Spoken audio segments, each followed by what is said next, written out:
It's the Worldwide Sports Radio Network. Your premier source for sports news and analysis in Oregon and Washington. Live on the Worldwide Sports Radio Network. What is up? Welcome to the Pacific Northwest Sports Radio Show, brought to you by the Worldwide Sports Radio Network. I'm your host, Andy Patton. You can find me on Twitter at Andy Patton PNW, and you can find the Worldwide Sports Radio Network on Twitter as well at WWSRN_radio. All right, today is episode 5 of the Pacific Northwest Sports Radio Show, and I got to tell you, it was not a good week for sports in the Oregon and Washington area. Not at all. Pac-12, Oregon, Oregon State, Washington, and Washington State all lost.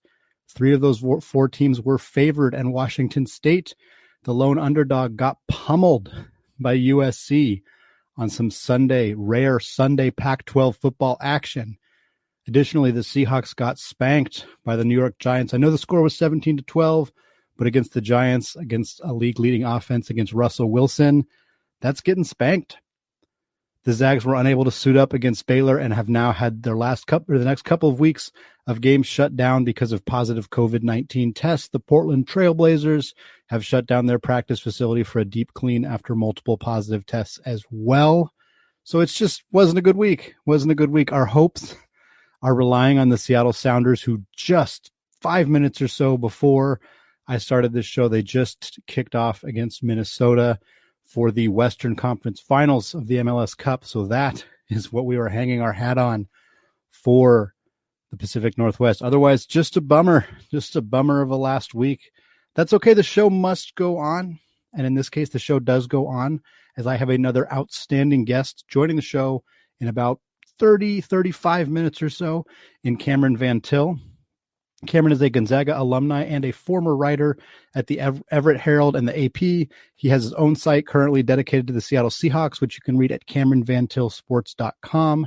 Cameron and I, as you can expect, are going to discuss the Seahawks in the second segment, starting around 7:40 or so. We're going to talk about what happened in that New York Giants game, what's going on with Russell Wilson, the return of Josh Gordon, some various other things going on with that team. And then in the second segment for us, we're going to discuss the Zags. Obviously don't have as many games to talk about as we would have hoped because that Baylor game got canceled, but we're still going to talk about what we've seen from them in the first 3 games, what we've seen from Jalen Suggs, and kind of what we're hoping to see from this team when they come back into action. However, as those of you who are watching this stream may have gathered, I am opening the show talking about the one team in the Pacific Northwest that didn't disappoint us all this last week. That's right. In a shocking turn of events, the Seattle Mariners, least disappointing team in this area. I'm sure there are others. The Seattle Storm technically didn't disappoint anybody. The Seattle Kraken aren't playing hockey yet, so hard to call them a disappointment. But the Mariners haven't disappointed anybody yet. I'm sure there are some of you out there who have hoped that they would have made some more moves in this offseason by now, but that has been consistent all across the MLB. It has been a long time coming. There have been multiple years leading up to where there just hasn't been any movement in the offseason. It seems like you look at the NBA and the NFL, and players, free agents sign pretty much as soon as the deadline is lifted and they're able to sign. That's just never been the case in baseball. And now, coming off a season where there were not fans, they had about a third as many games. It's just a lot less likely that there's going to be a lot of movement. And the Mariners are clearly not the only team. In fact, what I want to talk about is some ways that they could potentially take advantage of this ridiculously slow market, of the non-tender market, so many available players that are not normally available for what we expect to be relatively affordable contracts. The Mariners are in an interesting situation where they're probably not really ready to go for it in 2021, but I think they have their close eye on 2022. I was listening to the Effectively Wild podcast earlier today, and Meg Rowley, who wrote at Lookout Landing and now is the managing editor at Fangraphs and is a diehard Mariners fan, she was discussing how most fans think that their rebuild is going to be over about a year earlier than it's actually going to be over. I feel that pretty strongly with Mariners fans who are really ready for this to be the year. It's not quite the year. It's hopefully a year away. I would like to think that they're going to push pretty strongly in 2022. I think they really hit their stride in 2023, particularly if Julio Rodriguez and Noelvi Marte are ready to go at that point. But that doesn't mean there aren't ways that they can make their 2021 roster better. And if expanded playoffs are still a thing, they could maybe gun for trying to get this streak over a little bit sooner than we might have expected. I don't know how feasible that is. It kind of depends what happens with other teams. But if you get a handful of teams that have been right on that fringe of contending who decide, well, you know what, we're just going to not re-sign some of our key guys and we're not going to make big pushes for free agents at key areas of need, maybe the Mariners can find ways to strike at certain positions that they could use some help and put themselves in a position to at least be competitive, maybe a 500, 525 win team. And that's, if there's 16 teams making the playoffs, that's probably enough. That might be enough for them to squeeze into a wild card spot. So Jerry Dipoto at the onset of the offseason said that he's going to address the bullpen. That was his biggest push, as he said, we're going to try to get 4 to 5 new relievers. So far, they haven't really done anything. But again, that's kind of the case for every team. They have made two minor league signings. One of them happened earlier today, so I was able to get that in the show, thankfully. The first one is Sam Travis, former kind of first base outfield type guy for the Boston Red Sox. Did not play last season, but played in 2019 and I believe a little bit in 2018. Played 111 major league games, 7 home runs, 3 steals, hit 230, 288 on base percentage. So nothing special. Kind of reminds me a little bit of that Jose Marmolejos type role that the Mariners had last year. Marmolejos was kind of forced into a little bit more playing time than the Mariners maybe hoped that he would play because they had some injuries and just the roster kind of lent itself to him playing a little bit more. So why not take a shot on another guy similar to that? Travis was kind of a hot prospect for the Red Sox for a while. They were really pretty excited about what he was capable of bringing. Obviously didn't really pan out, and that's why he's a free agent. But sometimes those guys take a little bit longer to pan out than you're hoping. And for the Mariners, they may think that they can find a little bit of gold here. And if he doesn't, and he's just like a average bench bat / kind of emergency starter, if you need him to be, that's fine. You're not paying a whole lot for a guy on a minor league contract, so you might as well take a shot on a guy like this. So I like this signing. It's not going to light the world on fire. It probably wasn't even on very many Mariners fans' radars, but these are the kind of signings that I think can really pay off in the end. And if they don't, it was never really that bad of a signing to begin with. It's not like it cost them anything tremendously. He won't take a roster spot from anybody dramatically better than him. That's not the way this team rolls. Jared Kelenich's not going to make the opening day roster anyway. It's not going to be because Sam Travis is better than him or because the coaching staff or anybody believes that Sam Travis is better than him. It's because they want to get Jared Kelenic more time in the minor leagues. Same with Rodriguez, same likely with Taylor Trammell. I just don't think those guys are going to be up to start the season. And a guy like Travis can kind of fill that spot a little bit, at least temporarily. The other signing for the Mariners was Robert Dugar. I'm not actually sure how to pronounce that. Dugar, he was a former Mariner. The name may sound familiar to some of you who follow the Mariners minor leaguers or follow their drafts. He was initially drafted by the Mariners back in 2016. He was an 18th round pick, so not exactly a guy that they initially set sights on him being a big time contributor. He ended up being part of the trade for D. Strange Gordon and was shipped off to the Miami Marlins. He spent the last 2 seasons mostly in AAA, but he did play a little bit in the major leagues. And you can see why he was mostly in AAA, because his numbers were very bad. He had a 7.40 ERA in 45 big league innings. That is not good at all. 29 to 20 strikeout to walk ratio. So 29 strikeouts in 45 innings is terrible. Really, really bad. He made 11 appearances. 8 of them were starts. So you expect a little bit lower strikeout rate from a starter than a reliever, but you're still wanting something a lot better than that. And you don't want your strikeout numbers and your walk ratios to be anywhere close to each other. And 29 to 20 is definitely concerning. So not a signing that a lot of people are going to get excited about. In fact, a signing that I think a lot of people are going to be frustrated about, which is silly for a lot of reasons. One is a minor league deal. You need depth. You need dudes to just bring into the fold that can compete for innings, that can be there in case you have injuries, that can fill out a rotation in AAA, to be perfectly frank. That's kind of what you want these guys for. So there's not any harm in bringing in a Robert Duggar. Beyond that, there is some interest here. His fastball velocity went from 90.3 miles per hour in 2019 to 92.1 miles per hour in 2020. That's a pretty big jump. That's nearly 2 miles per hour difference. When he's been, in the minor leagues for 5 seasons, and all of a sudden in 1 year in the major leagues, his fastball velocity jumps that much, that's notable. That is interesting. And then his fastball spin rate jumped a ton, from 2,191 RPMs to 2,321 RPMs. The Mariners highly covet what we call spin rate monsters, guys who have a ton of spin on their fastballs, guys who have increased velocity. This is something that the Mariners have always gone after, and I think that this makes him a little bit interesting. I don't know how much the Mariners had a say in him potentially developing some of that stuff that makes him a good spin rate guy. Like, they may have helped develop that out of him initially, and then it wasn't working, and then they sent him to Miami because they didn't feel like it was working, and then they noticed, hey, it might have caught on. Like, he might have made that change, he might have made that adjustment and figured it out, and now he's interesting. Now we want him back, and he became available, and they said, yes, that's the guy that we want.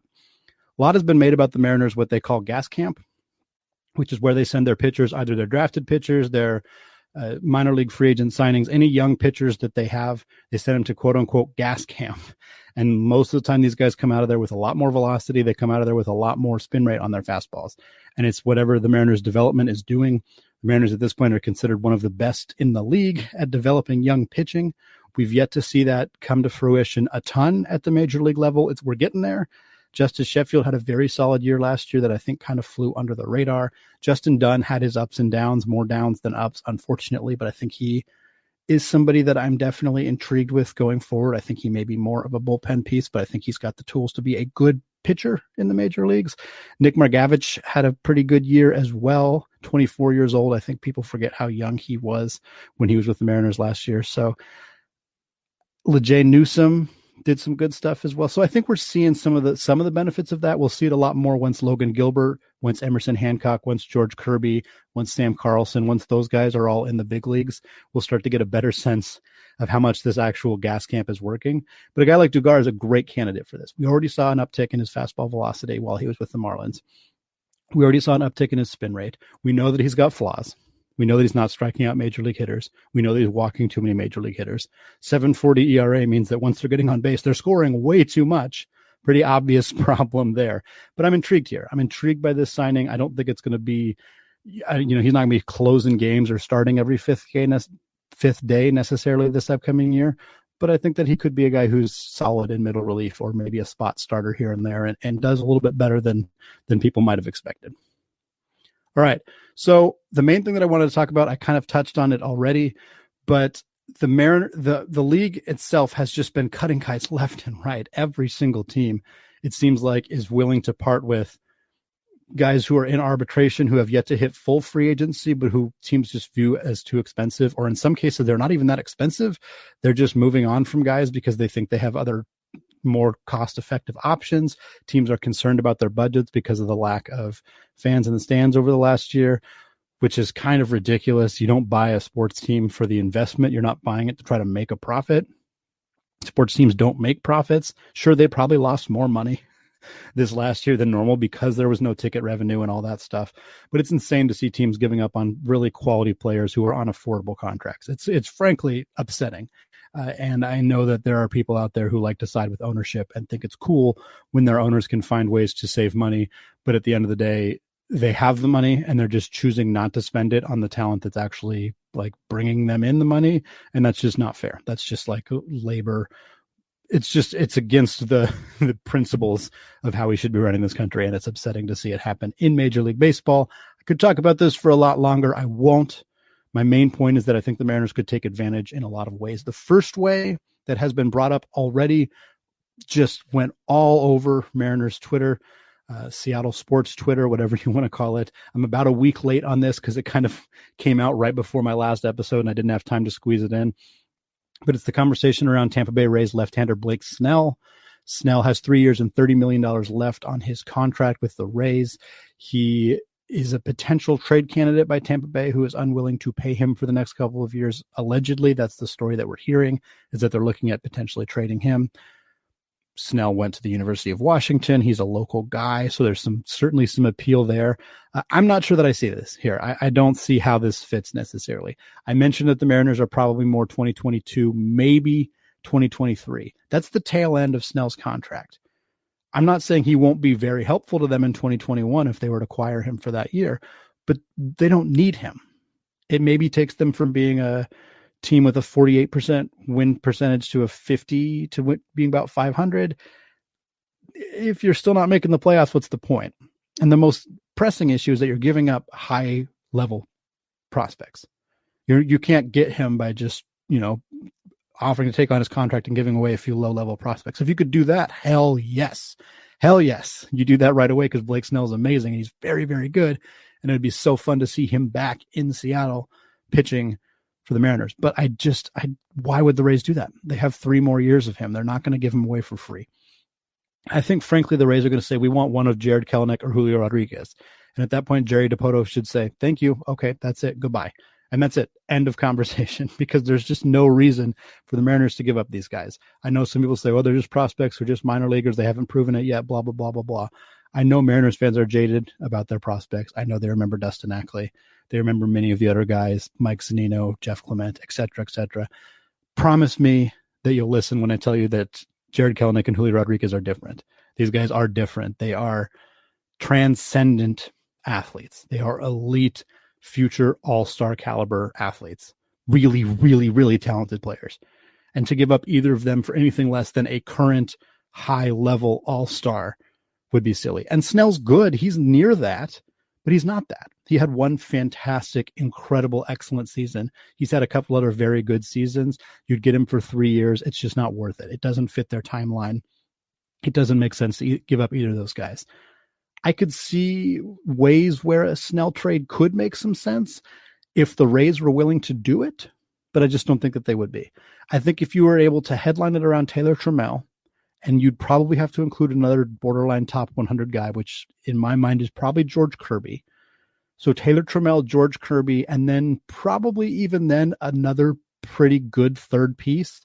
I can't think of anybody specifically off the top of my head, but another top 10 prospect in the Mariners system, or top 12 prospect in the Mariners system, maybe like a Joe Rizzo or an Austin Shenton or something like that. That's what you have to give up for Blake Snell, for 3 years of Blake Snell. When one of those years you're very likely not going to be contending. And then the second year, maybe you are. And then the third year, yeah, you probably are, but that's the last year of Snell's contract. This doesn't make sense to me. It doesn't make sense to me. And this is as somebody who loves Blake Snell, who likes what he does. I love his blueprint. He goes fastballs up, breaking stuff down. It's filthy. It's exceptionally effective. The Rays seem to be really, really hesitant to let him go 3 times through the order, which I'm sure is frustrating for him, which I'm sure is part of the reason that these conversations are coming up. That, and of course, the fact that he was pulled in that same situation in Game 6 of the World Series in exchange for Nick Anderson, who gave up a home run to Mookie Betts and kind of blew the series for the Rays. I understand why this team is potentially looking at trading him, but I don't think they're going to ask for anything under his actual value. And for the Mariners, that's just not worth giving up what they would need to give up in order to get him.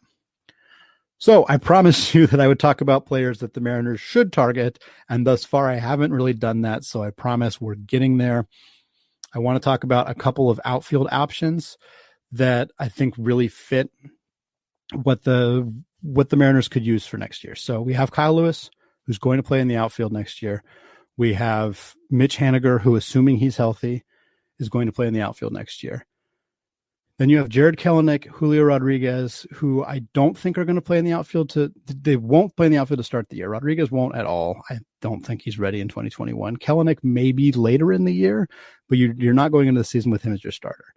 So then you have Trammell, who I don't think is ready. Other options are like Phillip Ervin, Tim Lopes, Sam Haggerty, Dylan Moore, who was very good last year, but could also play second base or third base or shortstop. He can play virtually anywhere. I think they probably really like him in that kind of super utility role. You have Jake Fraley, who just hasn't been good yet. Braden Bishop, who is a great person, but hasn't been good yet. And I don't think that that's what they want to do. So for the Mariners, you look at all these options of guys who were recently released who could potentially sign for 1-year deals. Maybe not all of them will. Some of these guys are very young and may look to get multi-year contracts now that they hit free agency a little sooner than they may have expected after getting non-tendered.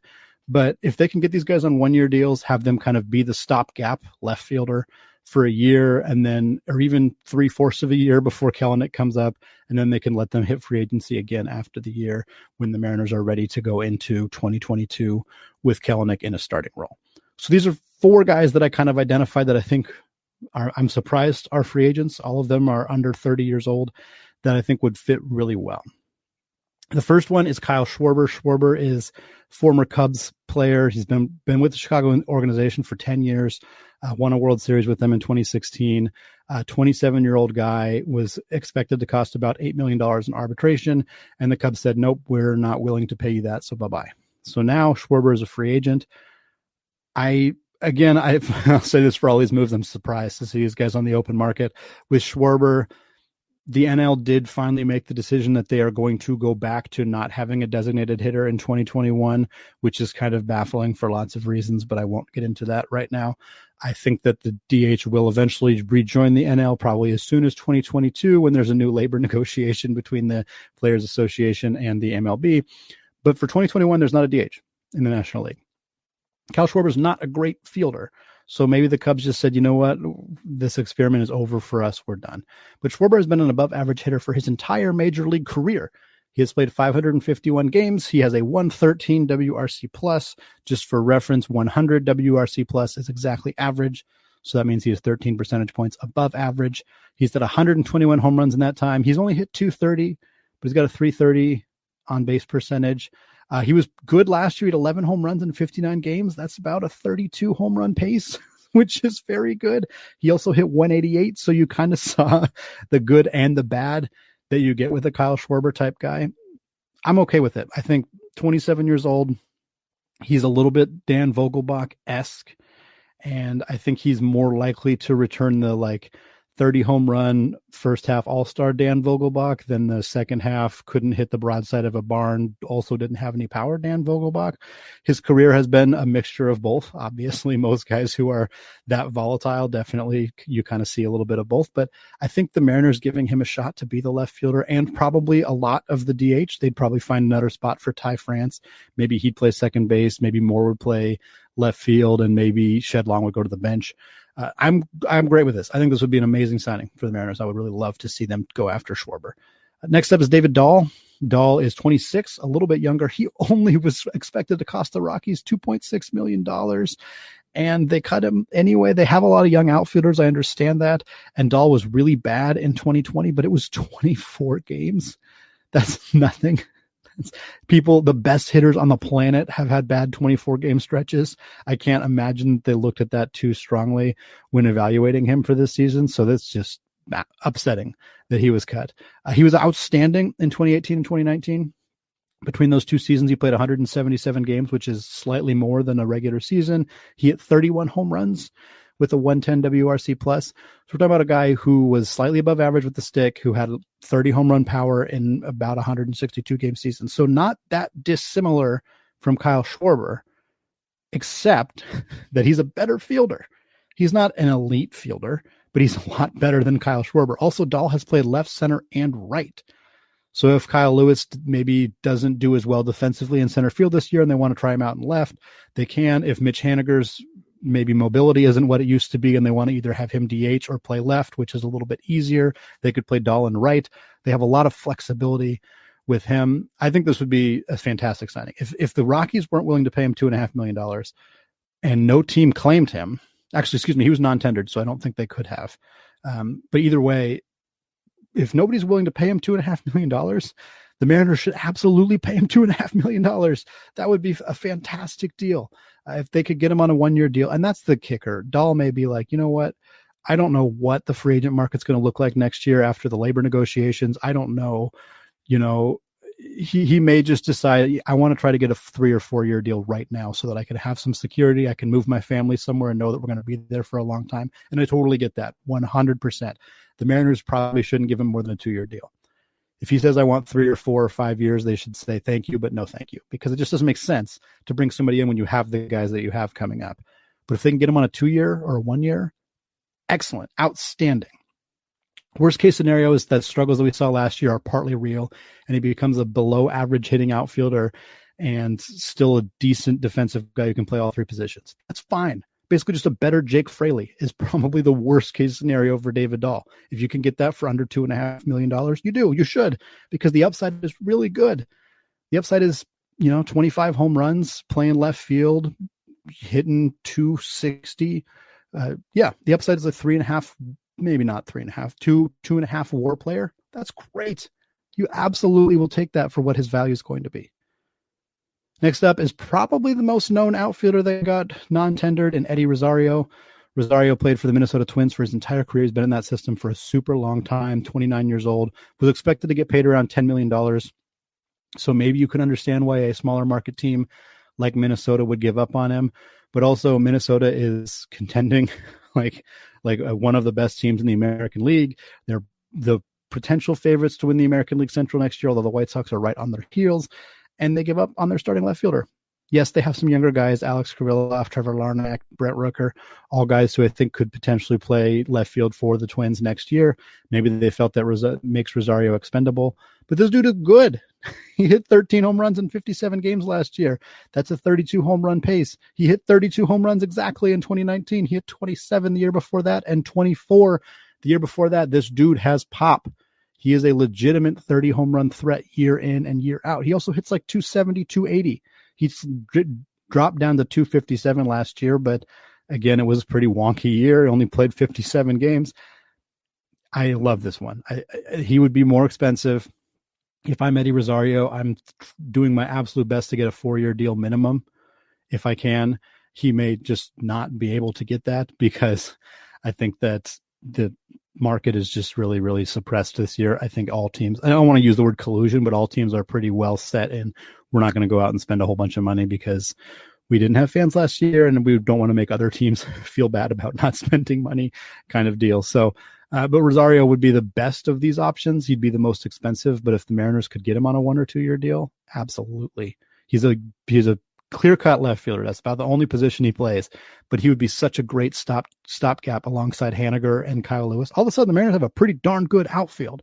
And for the Mariners to have a very good outfield without Jared Kelenic, Julio Rodriguez, or Taylor Trammell in it is excellent. That's really fun. They still have some holes on their roster, obviously, outside of that, but this would be super fun. I would really love the Mariners to sign Eddie Rosario. Every team in baseball, every fan base wants their team to sign Eddie Rosario, except for the few teams that have super full outfields. And even some of them still want to sign him anyway. So it's not like the Mariners will be the only team contending for his services if they even are pursuing him at all. But this is a really nice fit and somebody that I would love to see in the Mariner uniform next year. Last outfielder, then I'm going to talk a few relievers real quick before we go to a break and bring Cameron on. The next outfielder is Albert Almora, also on the Chicago Cubs. So they not only cut Kyle Schwarber, they cut Almora as well. They didn't cut Chris Bryant, which a lot of people expected them to do. Thankfully, there's a little bit of sanity prevailing, and they're going to hold on to one of their franchise icons. But Almora only was going to cost about $1.6 million. So he was going to be hyper cheap. Now, he's not as good as the other guys. I'll admit that. He's a little bit he would be a step down from those 3 guys if the Mariners chose to go this route. But he was the 6th overall pick in 2012, so he's got a lot of pedigree. Really highly respected prospect coming up through the system. But hasn't really hit all that much. He's a 271 career hitter in 489 games, which isn't terrible, but he's only got a 309 on base percentage, 28 home runs in 490 games, 85 WRC plus. So pretty healthily below average with the stick, but he's a good defensive outfielder. He's played mostly center field. I think that's something that the Mariners should take into account when they're looking at some of these signings that they could potentially make for this year. I know Kyle Lewis was super fun in center field. I know he made some catches that were reminiscent of Griffey or even Mike Cameron, but there's not a lot of evidence that Kyle Lewis is a good defensive center fielder or that he will be a good defensive center fielder. I think the safest bet for Lewis is probably a move to the corners, either left or right, and maybe not right away. And maybe I'm wrong. Maybe he develops into a very good defensive center fielder. That'd be awesome. Awesome for the Mariners. But with Kelenic and with Julio, more so Kelenic, who I think will end up being a center fielder, Lewis is probably going to move anyway. And it might make sense for the Mariners to go after an Almora type guy right now and have him be that option. He may not start. He may be more of a fourth outfielder type, a guy who starts occasionally and bumps Lewis over to left field just as a way to get him more experience playing left, to give other guys breaks, things like that. I would like this. I think Almora would be kind of fun. He's flashed some home run and stolen base potential in his career. We've seen some seasons where he did really well at both. Again, I think he's probably just an upgrade to the fourth outfielder spot as opposed to being like a high level starter, which is what you'd get out of Rosario or Dahl or even potentially Schwarber as well. But yeah, I think that this would be a fun option for the Mariners as well. And they have so many. Those are four. There's a lot more that I could have named. We're already running long on this segment, but there are so many guys that I could have discussed that the Mariners could potentially try to bring in on a 1-year deal or even a 2-year deal where they could look to trade them during the 2022 trade deadline. I think all of that makes some sense for them to potentially pursue. Next thing I wanted to talk about was relievers. We'll kind of breeze through them a little bit quicker so that we don't keep Cameron waiting for too long. But there are 4 relievers that I was thinking would make some sense for the Mariners to pursue. Jerry DiPoto said he wanted to bring in 4 new relievers. I don't think that he will bring in all 4 of these guys because they're all veterans. They're all guys who are going to command at least somewhat notable contracts. They're not going to be tens of millions of dollars or anything, but I think he's probably thinking more like 1 or 2 of these guys and then some much less expensive guys or guys who are even on minor league contracts. But first one is Cam Bedrosian. Mariners fans will probably be somewhat familiar with him. Bedrosian has played for the Angels for the last 6 years, I think. He's been with them for a super long time. The Angels tried to send him to the minor leagues after the year, and he refused the minor league assignment, which I do not blame him. And then he was subsequently released, so he is a free agent. The reason I don't blame him is because he was really good last year. Again, the same caveat applies for all the players, but he only threw 14.2 innings last year because it was a super shortened season, but he had a 2.45 ERA in those 14 innings. And then in 2019, he had a 3.23 ERA in 61 innings. So his last 80 innings or so have been really, really good. And he's had 3 straight years with an ERA below 380, which basically all of the Mariners relievers were above that. He would borderline, I think there's little debate he'd come in and be the best reliever on the Mariners this upcoming season. And for the Angels to try to send him to the minor leagues, it's kind of baffling and no surprise that he decided, nope, I'd rather try to sign somewhere else. So Bedrosian's got a career 3.70 ERA, a 24.5% strikeout rate. Really good stuff. Just a guy that's aesthetically pleasing to watch pitch. I think he'd be the Mariners closer in 2020 if they brought him in. I think they'd stick him right in that role. Andres Munoz is a guy I'm really excited to see, but he was a part of the trade with the Padres for Taylor Trammell when they sent Austin Nola away. I think Munoz is going to be really exceptional, Edwin Diaz-esque in a way, but he's still expected to be hurt for most of 2021. They traded for him while he was recovering from Tommy John surgery. So while he's still not an option, Bedrosian would be a great kind of stopgap signing for 1 year to just be the closer for the team and kind of lock things down in what's a really volatile situation for the M's right now. Next couple of guys are all lefties because I love left-handed pitchers. First up is Justin Wilson, veteran guy, 33 years old. He's thrown 429 major league innings, yet he has a 3.27 ERA. Really, really good. He's been good his entire career, 26% strikeout rate. For his career, 28% strikeout rate and a 3.16 FIP against left-handers, which is exceptional. So a guy that I think makes a ton of sense. The Mariners were really dearth of left-handed bullpen use last year. It was just not a strength of theirs at all. And they're going to need it this year. You need quality lefties. I know that the rule change has made it a little bit less. The loogie has gone out of vogue a bit because pitchers are forced to come in and face at least 3 batters. The 3-batter minimum makes it harder to have a loogie stands for left-handed 1-out guy. And you can't have a 1-out guy when you have to face at least 3 batters. So I think we'll see loogies used a little bit less. But a guy like Wilson, he's had success against right-handers as well. And I think would be a great guy to be able to bring in and have him face a high-level lefty and then still trust that he'll do okay against if he has to face a pair of right-handers afterwards. He's got some walk issues, which is fine. I think it's manageable. Oh, everybody in the Mariners' current bullpen has some walk issues, so it's not exactly a huge problem for them.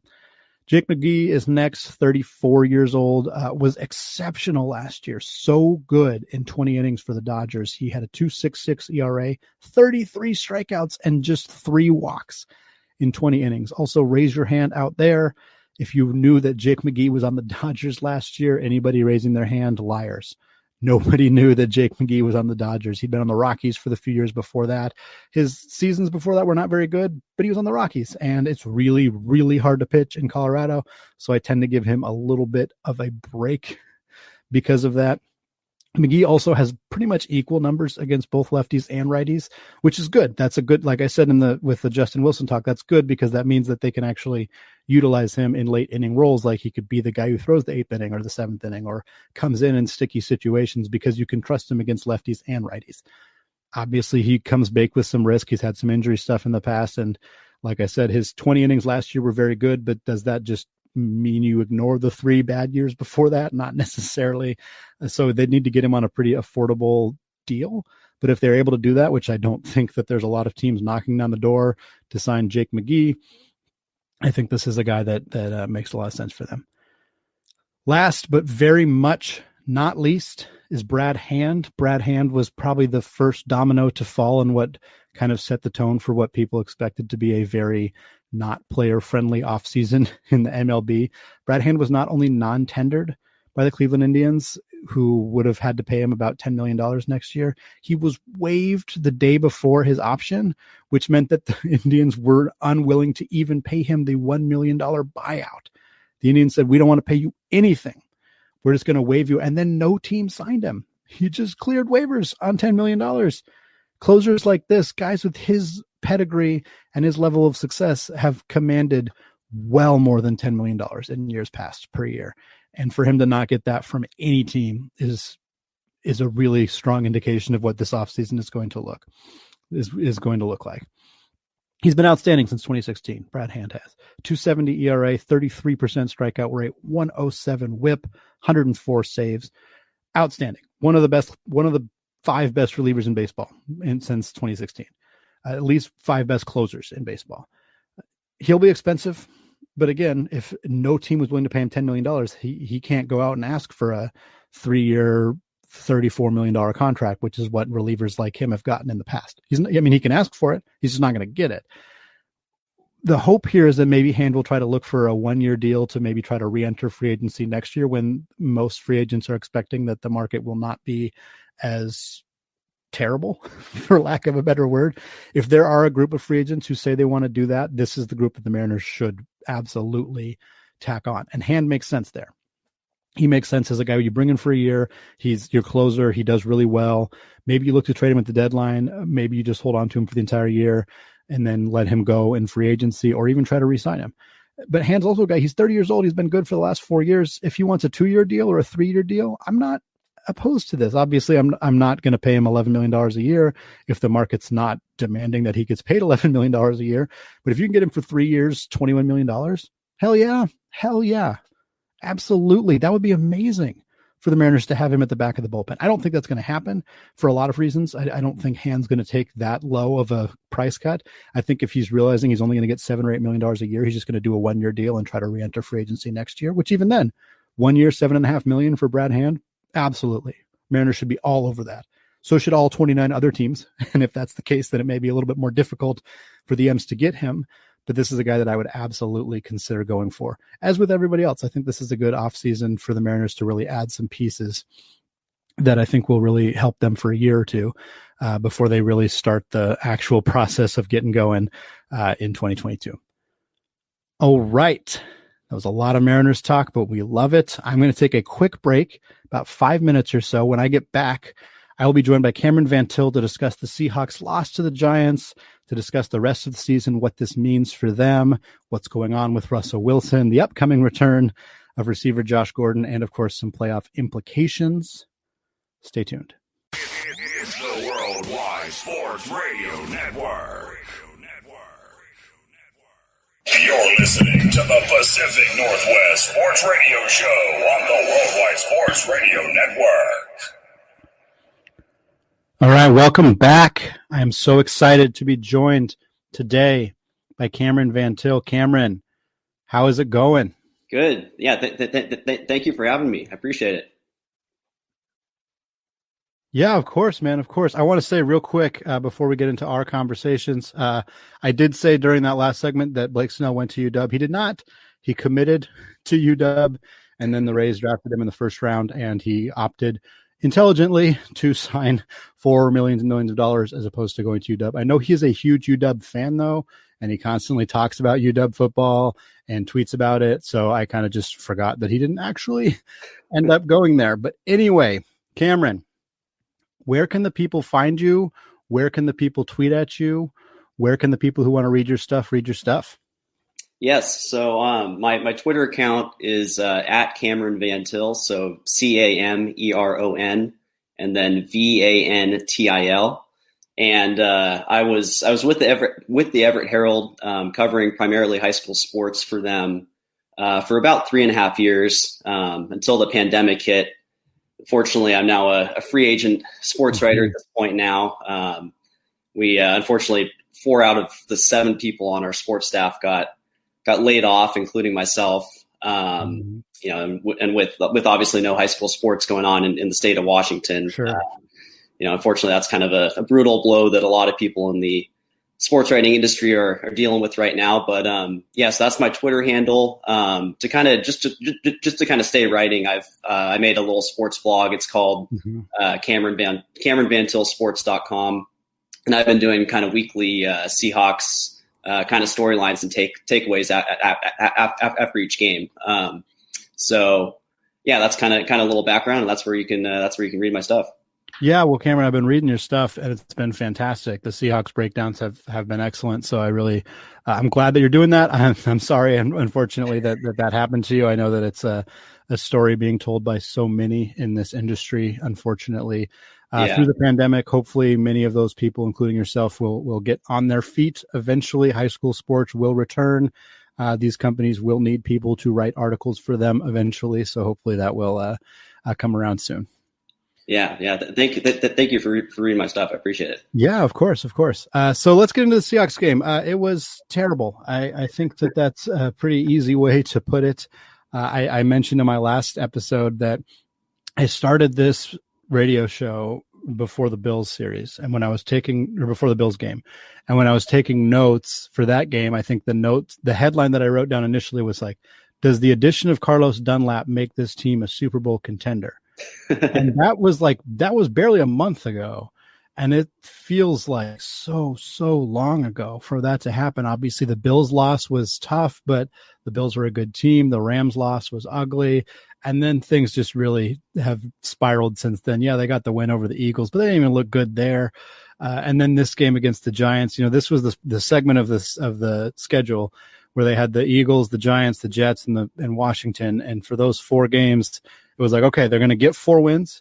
They're going to be in a much better spot. They're going to be 11-3, and we're going to feel good going into those games against the Rams and the 49ers.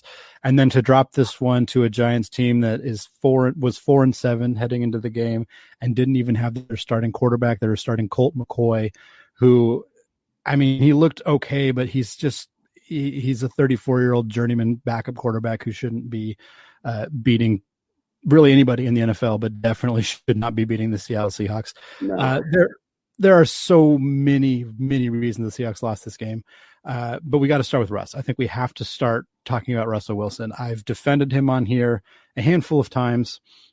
I've said that a lot of the struggles we've seen over the last couple of weeks have not been his fault, and I stand by that in a lot of ways, but a lot of this game was kind of his fault. He didn't look good at all. It was one of the worst performances we've seen from him. He looked indecisive. His passes were sailing a lot of the time. Can you just talk about what you see or what you think might be going on with Russ at this point? Yeah, it's crazy because I mean, for the first 5, 6, 7 games of the season, I mean, he was the MVP front runner. Yeah. He was playing out of his mind, and also I think there's definitely kind of there's multiple factors going on as you mentioned. It's not all Russ. You know, the O-line has kind of regressed a little bit. Mm-hmm. I don't think the play calling I don't think they've done a good job adjusting to kind of some of the teams Sure. taking away those deep plays, but a lot of it falls on Russ. I mean, he was fantastic, obviously, for the first 5 or 6 games of the season, and just has not been the same since. You know, I think ever since really that first half of that first game against the Cardinals down in Arizona. They were just firing on all cylinders there. I think they had like 27 points, 370 total yards in that first half. I mean, it was probably the best offensive half of Seahawks football I've probably ever seen. I mean, they were just absolutely on fire. And Russell Wilson and the offense just have not really looked the same ever since. That was the game where he had those 3 interceptions. Prior to that, I think had gone 39 consecutive games without throwing multiple interceptions in a game, which was remarkable. And then he did it 3 times in the next 4 games. He had 3 interceptions against the Cardinals, and then he had 2 apiece against the Bills and the Rams. And so I think you've seen kind of a progression where he was playing out of his mind, and then he started throwing these interceptions. And I think he's kind of got into his head a little bit because it was just so. It was so uncharacteristic, you know, that he was kind of throwing these interceptions and turning the ball over. That I think during the next 2 games, so the Arizona game and then the Philadelphia game, I think he almost got in his head a little bit because those games he didn't turn the ball over, but like he still made some good plays, but like he just seemed very kind of conservative and risk averse, just not kind of his usual self. Like he seemed, it was very kind of almost timid, kind of risk averse, kind of safe way of playing. But then Sunday was like just to the absolute extreme of that. Like I don't think I've ever seen him be so timid and be so hesitant there. I mean, there were times where it looked like he was going to throw the ball and find it open. And you're kind of sitting there, you're kind of waiting, and then he would take a sack for like a 15-yard loss. And I have never seen him look that timid, that hesitant, and that kind of confused almost, not confident in what he's doing. He's usually so confident in throwing the deep ball or throwing whatever type of pass he's throwing, and he just looked almost lost out there. And it's crazy looking back at like how he looked at the start of the season, especially that Atlanta game where he was so quick, so decisive, just slinging the ball all over the field. And now he just looks almost lost. And so I think it's kind of been kind of a progression where he started kind of turning the ball over. And I feel like he's almost kind of psyched himself out a little bit to where he doesn't want to turn the ball over so bad that he's almost afraid to kind of make some of those throws now. Yeah, it's funny because I think you're absolutely right, and I initially pushed back on that idea because Russ is so kind of robotic in the way that he thinks, and he has all these mental health coaches, and he like works so hard to not let things mentally impact him to the point where I was like, nah, it's got to be more than that. And they're like you touched on, and we'll touch on a lot more. There is a little bit more to it than that with the play calling and with the pass protection and things like that. But it was pretty obvious watching this game that there's some confident stuff going on. And I would need to watch the all 22, which I don't know if I'll get to this week, to be honest. But like, unless New York's coverage was like elite, which it has not been this year, or I mean, it would have to have been like Legion of Boom-esque for Russ to have to go to his checkdowns that quickly. And it makes me think that he was lacking confidence. And I believe it was the Rams game, and I'm struggling to remember which exact game it was, but he had that really horrific interception where he was like right at the line to gain. The Rams game, yeah. Yeah, and he threw that one across his body. Like, that was probably too confident Russ there. And I'm okay with Russ making mistakes when he's too confident. And I think that we've now seen the counter to that. When he makes mistakes, when he's not confident enough, it's a lot worse. That was a bad throw against the Rams. Don't get me wrong. He should not have made that throw, but sometimes that works, or sometimes the defender will miss it. Like something like that will happen when he's just throwing checkdowns, and the best case scenario is a 4-yard gain. The worst case scenario is that he overthrows the check down, which he did a handful of times. Those usually lead to picks because there's defenders there. I would much rather see arrogant Russ. and I know that some people were like, oh, he needs to not be as confident, or he needs to check it. And like, no, I would rather that than what we've seen lately, because I think you're absolutely right. He's made some mistakes, and some of the interceptions prior to this game that kind of led to this weren't his fault. Some of them were great plays by defenders. Some of them were, one of them bounced off Greg Olsen. Like, some of them aren't his fault, but I think it sure seems like when you kind of look at what we saw from him, again, either the New York Giants played the greatest defense in the secondary that they've ever played in their franchise history, leaving nobody open. Tyler Lockett and DK Metcalf, who have never struggled to get open in their careers, all of a sudden couldn't get open against a Giants secondary, or Russ was just panicking. And yeah, his pass protection wasn't great.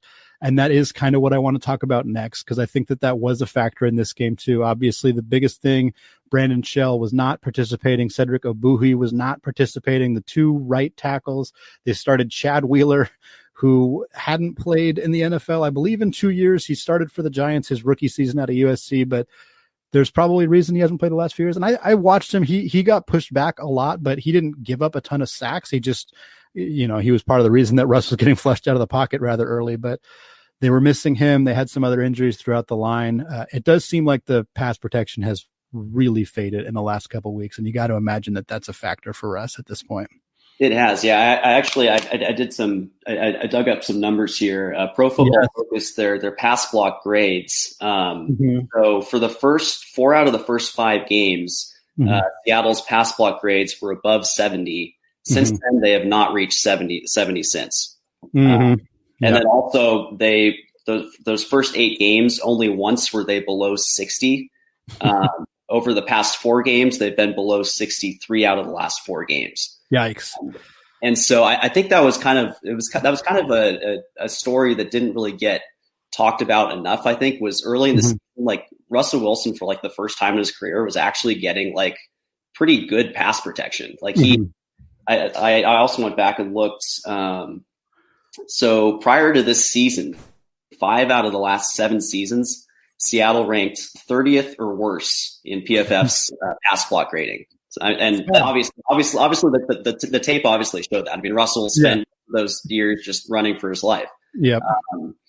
And so the first half of the season was really, I felt like the first time that in a long time, maybe ever, that I've ever seen Russell Wilson look like truly confident in that pocket. Like not to the point where, because there were some times in recent years where like the pressure was like so often that even when the pressure wasn't there, he was still kind of like looking around and kind of skittish and like, okay, where am I going to get hit this time kind of thing. And so he just looked so confident and comfortable in the pocket early this season, especially that Atlanta game. Where he was like 31 to 35, just slinging the ball all over the field, quick, decisive, in rhythm. And right now it's just the complete opposite. He's kind of gotten back to kind of that skittish Russ where, again, it's not totally his fault, but the offensive line play has regressed a little bit. Obviously, injuries have played a factor. They had to shuffle things around when Ethan Poshik was out, and then obviously now they're being down to their third string center for most of the game, and then down to their fourth string center for the fourth quarter. And so the offensive line, the pass protection has faded off a little bit, and that's definitely been one of the factors, and I think probably something that was not talked about enough for Russ's success early on, and probably something that isn't being talked about enough for kind of some of the things that are going on right now.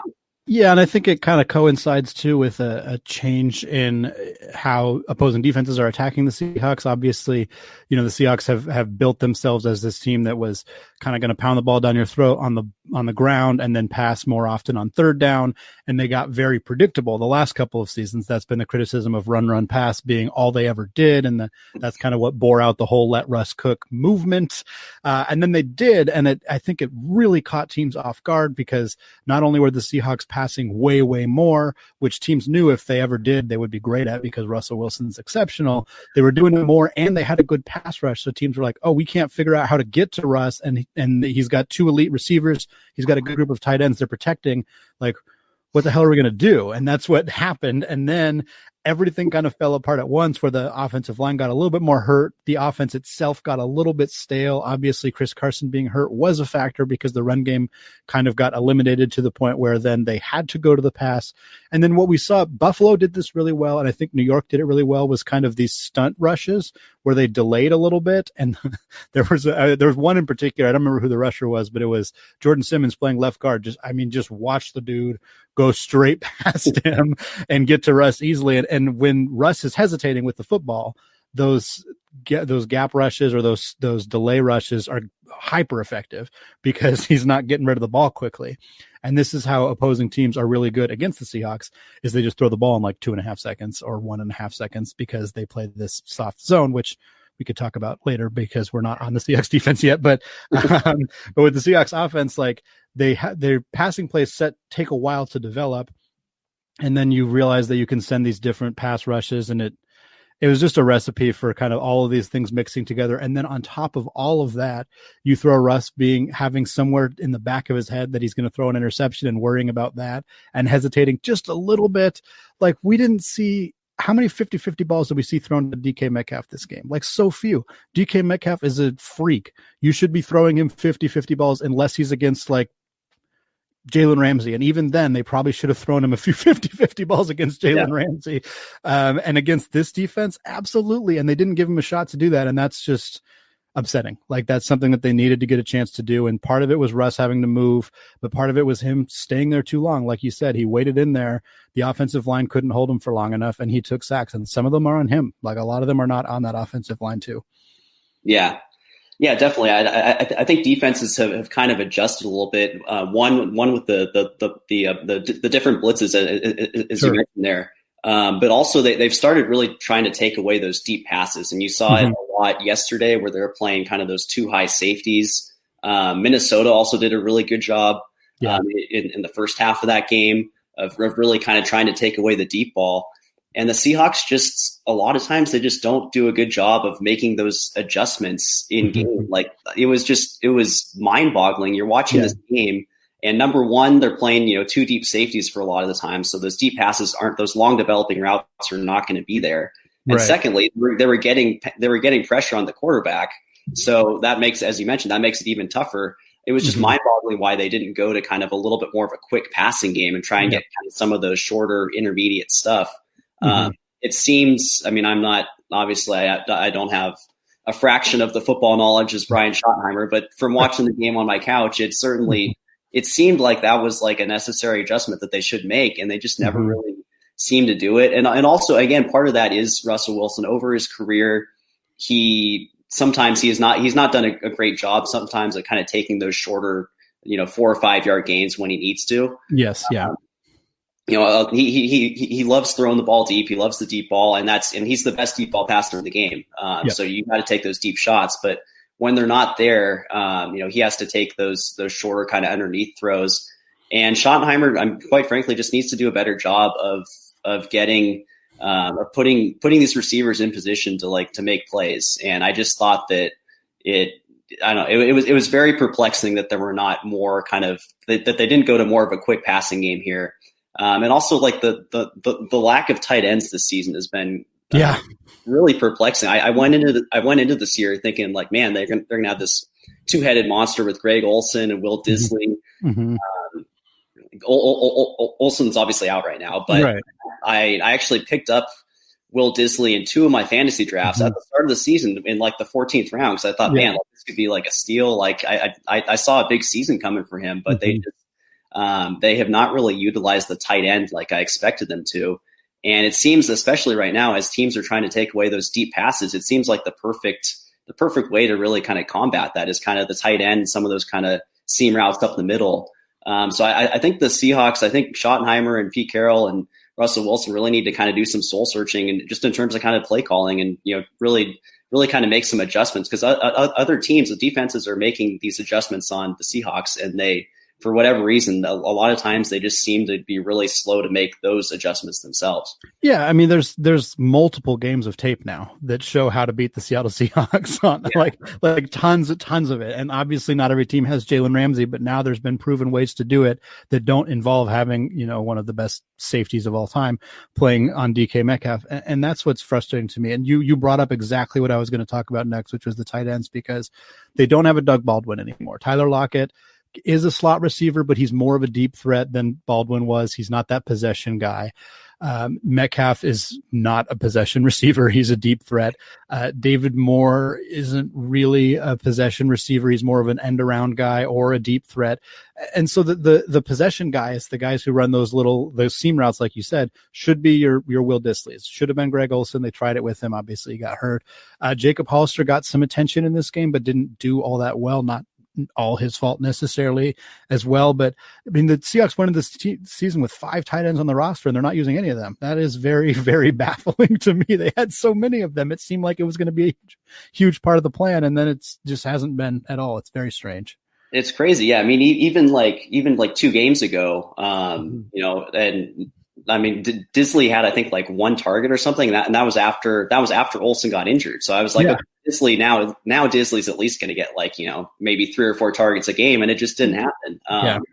So yeah, it's mind boggling that they have not used the tight ends more. Maybe that's an adjustment that they'll make here, starting next week. But yeah, I certainly did not see this coming. Like I thought Disley was on track to have a pretty big year, and the fact that he's only at, I think he's around like 130, 150 yards this year is about right. Yeah, agreed. 100%. I was all in on Will. It's his first full healthy year up to this point, and he hasn't been used. But this is a good kind of transition because we were talking about like guys they could use as potential possession receivers, and they're going to get one of those. It looks like they're going to get Josh Gordon, who they re-signed this offseason. He's been reinstated by the NFL for the 8th, I want to say, time, lot times. He's going to be eligible to play starting in week 16, so they won't get him for the next couple of weeks. But this is exactly what Josh Gordon was when he was in a Seahawks uniform last year. I think he had like 7 or 8 catches. He didn't play very much, but like all of them went for first downs, but none of them went for more than like, I don't know off the top of my head, but I think like I don't think he had any 20-yard gains. I think he had like a lot of like 10 to 15-yard gains. He did have that. Remember that? I think it was like a 58-yard. Oh, that's right. Yes.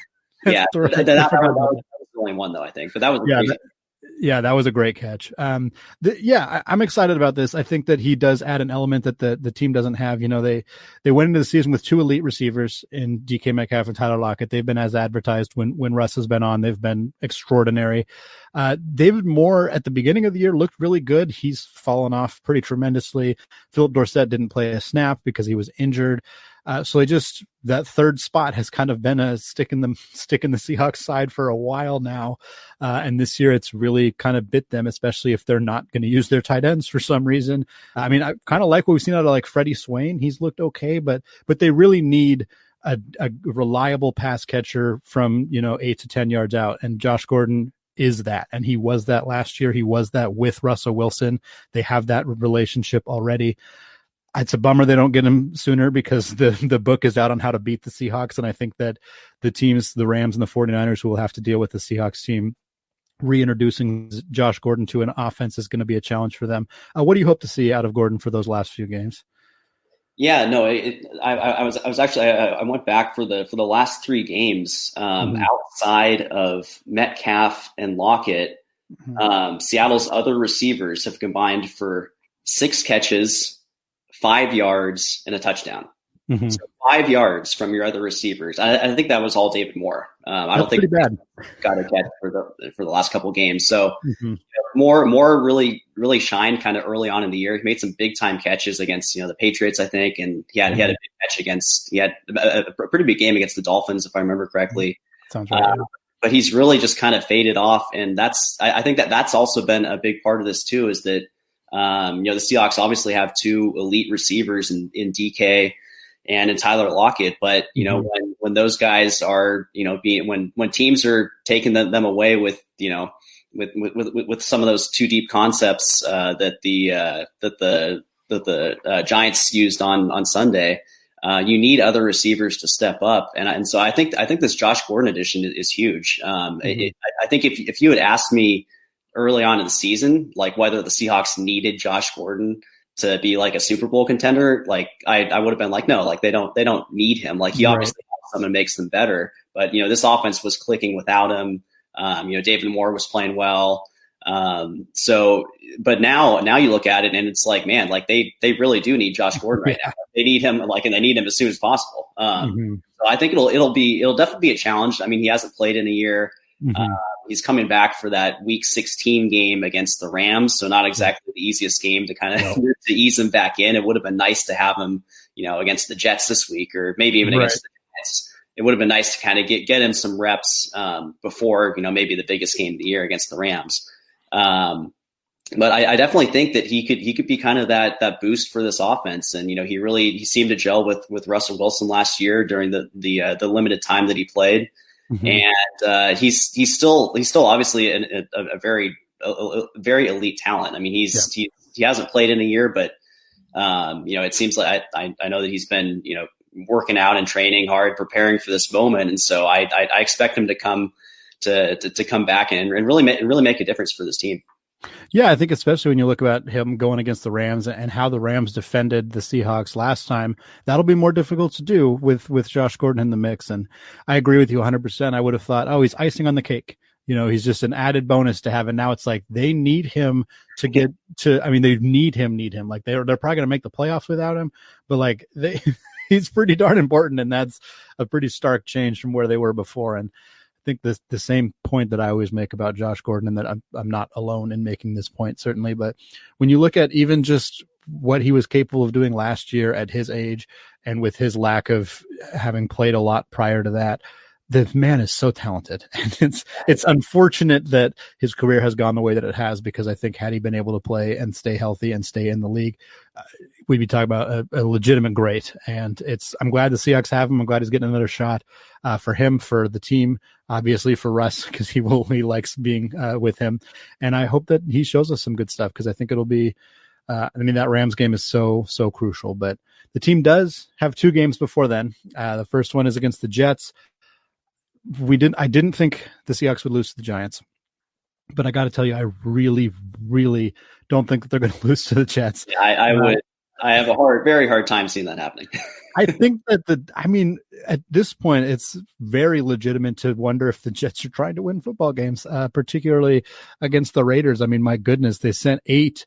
I mean, they ran the play that I always ran in Madden, where you just engage 8 on the final play of the game, which is a terrible strategy. You should not do that. And Henry Ruggs was standing by himself, and Derek Carr, who's playing like a borderline MVP, found him because he's really good and he was wide open. And that was, oh man, it's the Jets are. Yeah, the Jets saw their potential number 1 pick flash before their eyes, and they thought, man, we gotta lose this game. And it's not, this whole thing is not Sam Darnold's fault. Yeah, Trevor Lawrence is probably better, don't get me wrong, but man, I feel bad for Sam Darnold. He was hurt, obviously, and he hasn't been good. Like, I'm not going to defend his performance, because he's been bad. He was bad in that game. It was his first, he did throw a touchdown. It was his first touchdown in like 7 weeks. It's been a disaster season for the Jets. I don't imagine they'll put up, Pete Carroll and the Seahawks adore playing down to opponents, so I can't predict a blowout, because I've never predicted the Seahawks to win in a blowout. But even in close games, the Jets don't seem like they're going to try very hard to win, so I got to feel pretty confident about this one. Yeah, definitely. I think after last week's loss, I think the Jets are probably the perfect opponent coming up. I don't think it gets any easier than that in the NFL. Yeah. Obviously, You can't, as we saw last week, you can't take any game for granted. Right. But this Jets team, I honestly have not watched. I've hardly watched them at all. But I did watch the end of that game against the. I think it was the Patriots. It was that Monday night game. Oh yeah.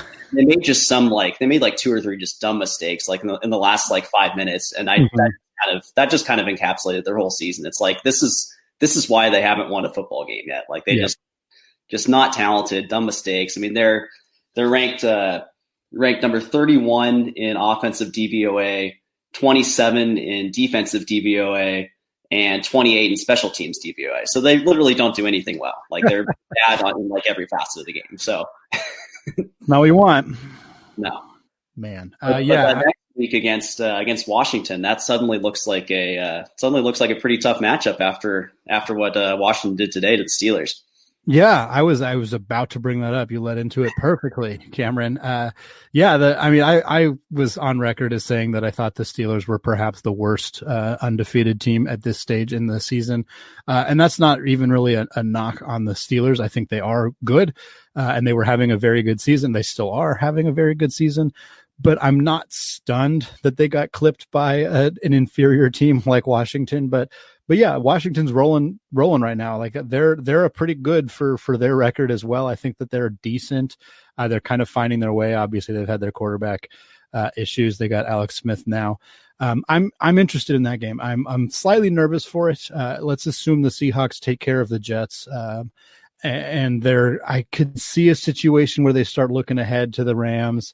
And you look ahead to Josh Gordon coming back. Maybe they feel a little bit complacent, and Pete's not a coach he's pretty good at trying to discourage that, but they're human and it's hard to not do that. I do think in a way, Washington winning this game might keep Seattle's focus a little bit more of like, we don't want to also lose to Washington. They beat the Steelers, who are better than Seattle. So we're like, okay, we have to really kind of tighten up and Washington has a really good defensive front, and that's what scares me is they can get to the quarterback really, really easily, and that's going to be the huge story in that game. If they don't protect well, it could be a long night for Russ. Yeah, definitely. That was if you had asked me prior to the Seahawks game on Sunday, which of the four teams with losing records that the Seahawks are playing during this 4-game stretch, which of those teams would have the best chance to beat the Seahawks, I would have said Washington without a doubt, because that game, at least prior to yesterday, that game had kind of the classic feel of a trap game, because the big Rams showdown is the following week. It's a cross-country trip, 10 a.m. start time, and obviously that defense is really good. They're ranked 5th in DVOA ratings. They average 3.3 sacks per game, which is 2nd in the NFL. Obviously, Chase Young is just a beast. Ryan Kerrigan's really good. They have some other really good defenders too. So if you had asked me prior to Sunday which game the Seahawks were most likely to lose, it would definitely be Washington. But as you mentioned, I think some of the elements of it being kind of the quote unquote trap game, I think those kind of go out the window now. Number one, after the Seahawks lost to the Giants, so that kind of if that doesn't get your attention, I don't know what will. Right. And then secondly, obviously what Washington did today, beating the 11-0 Steelers. So Washington will have the Seahawks' full attention now, I think. So that kind of takes that element out of it. And now it just comes down to, can the Seahawks handle that pass rush and that defense? I mean, it's going to be another really tough test. And we've seen what, the Washington is kind of a lot defensively like the Rams, just in terms of like skill level and talent and like that pass rush. And we've seen over the years, obviously, how much that Rams team has been able to kind of disrupt Seattle's offense. And so it's definitely going to be a big test. That's not going to be an easy game for this team. No, not at all. And hopefully it's a little bit more on their radar now, like you said. But Chase Young is terrifying. And if they watch the tape of the Rams game, which they obviously will, they're going to see a pretty good blueprint for success. And they have the pieces to potentially replicate that. They obviously don't have Jalen Ramsey, but they have a strong secondary. They have a good pass rush. I think the Seahawks need to be healthy for that game. That's a huge kicker. If they're fully healthy and they're super ready, then I think that they have a good chance. Obviously, you always want to hope your team has a good chance against a team with a losing record, but Washington is scary, and that will be a tricky one. Yeah. The last thing I kind of wanted to touch on before we take a break and start talking some Zags is just some potential playoff matchups. This was a note that I had before the loss, and now the note is much sadder because it's the potential playoff matchups are much more difficult. I think before it was like, oh, well, we'll host Tampa Bay, and that's not great, but that's okay. And now it's like, are we going to Green Bay? Like that's not fun. Like I don't want to go to Green Bay. I'm curious if you have thoughts on any teams that you would maybe prefer to face or really not want to face that could potentially line up with the Seahawks in a first round game. Yeah, well, so unfortunately for the Seahawks, I mean, they completely threw out their chance at the number 1 seed. I think they now have like less than 1% chance according to 538. Like they're 2 games behind the Saints right now. The Saints are not going to lose another 2 or 3 games, so that's completely out the window. But yeah, I think that I think, as you mentioned, the number 1 situation that you want to avoid right now, like the absolute worst case scenario, is playing the Packers in Lambeau Field. Because even though obviously like there's not as much of a home field advantage this year with the lack of fans, like playing in Lambeau, like 25, 30 degree weather, potentially snowing. Russell Wilson has struggled a lot for as great as he's been over his career. Like he has really struggled in those bad weather games. He struggled in the rain. He struggled in the snow.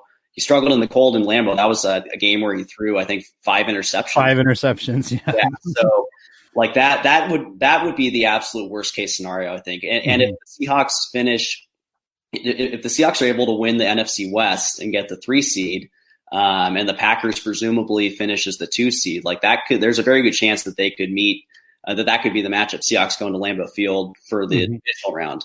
Assuming the Seahawks would be able to get past the first round opponent. Right. Yeah, they got to get there first. Yeah. So I think that is the worst case scenario. If you're just looking at matchups, like if you were to say that, you were playing on a neutral field, it's really tough. I mean, I think there's 4, obviously, like kind of 4 other legit teams in the NFC. There's the Packers, the Saints, Rams, and the Bucks. Right. The Packers obviously have the best offense of those teams. And, the Seahawks defense has made some strides recently against the pass, but, still obviously they've struggled mightily in that regard. So do you want to be playing Aaron Rodgers in the playoffs? I don't know. Probably not. The good thing about the Packers is that they have the worst defense out of those teams. So maybe it's easier for, the Seahawks to put up a lot of points and have one of those, 38-35, last second Russell Wilson. Sure. Yeah. Basically just trying to outscore them in a shootout. Whereas like the Saints are top 5 in DVOA on both sides of the ball. They're 5th in offensive DVOA, 2nd in defensive DVOA. Yeah. And the Rams are almost the same. The Rams are just a little bit worse in both regards. They're 7th in offensive DVOA and 6th in defensive. And obviously the Rams have given the Seahawks a lot of trouble in recent years. Much trouble. Won 5 out of the last 6 games. We've talked about Aaron Donald and how dominant he is in the pass rush. And the Bucks, I think, would be probably maybe the easiest of those, but they're still like pretty highly rated in like advanced analytics. There's number 6 in offensive DVOA, number 3 in defensive.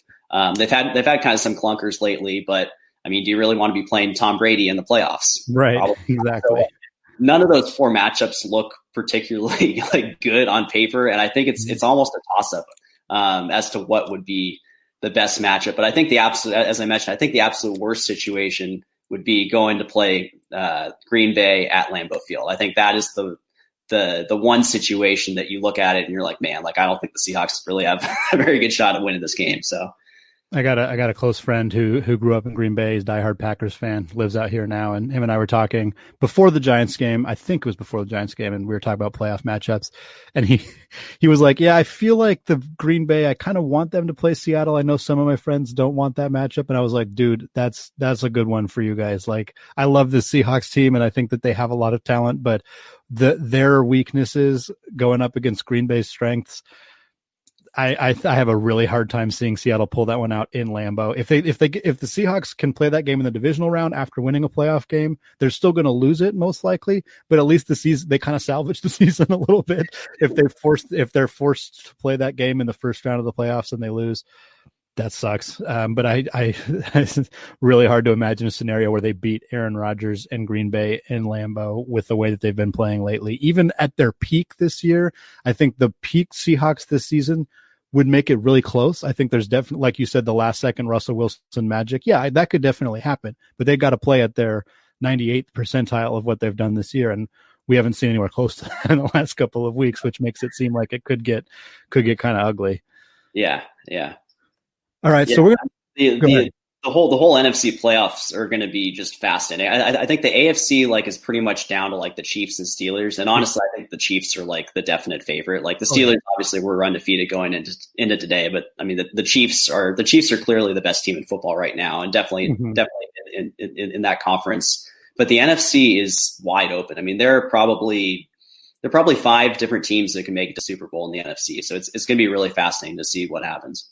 Yeah, it's going to be a bloodbath a little bit. I think like the Saints, the Rams, and the Packers are all very, very, very strong teams. The Seahawks, when they're on, are right there. The Bucks are right there. It's going to be intense couple of games in the NFC playoffs. Hopefully Seattle can put on a good show, but it's going to be an uphill battle to be the team that comes out on top for any, not just for Seattle, for any team. It's going to be really hard to come out on top in that area. Yeah, definitely. All right, so we're going to take a quick break. We tried to keep that as positive as we can, talking about the Seattle Seahawks. It was a little bit difficult. When we come back, though, we're going to be even more into our element as both Gonzaga alumni. We're going to talk about the Zags. Again, this segment would have been more fun had the Zags actually played basketball this weekend, but we're still going to talk about what we've seen, what we're hoping to see, everything else going forward with this team right after this 5-minute break. It's the Worldwide Sports Radio Network. You're listening to the Pacific Northwest Sports Radio Show on the Worldwide Sports Radio Network. All right, welcome back. Welcome back to Cameron as well. Hard to stay positive, like we said, about the Seattle Seahawks. A little bit easier to stay positive about the Zags, at least with what they've been doing on the basketball court.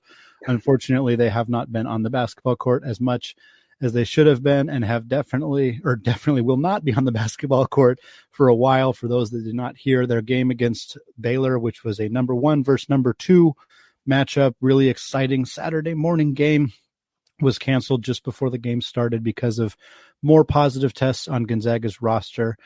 They had positive tests that almost stopped them in the Fort Myers tip-off against Auburn, and ended up getting to play because the rules allowed them to still play because they didn't have too many positive tests. Unsure if the continued positive tests are results of those or not.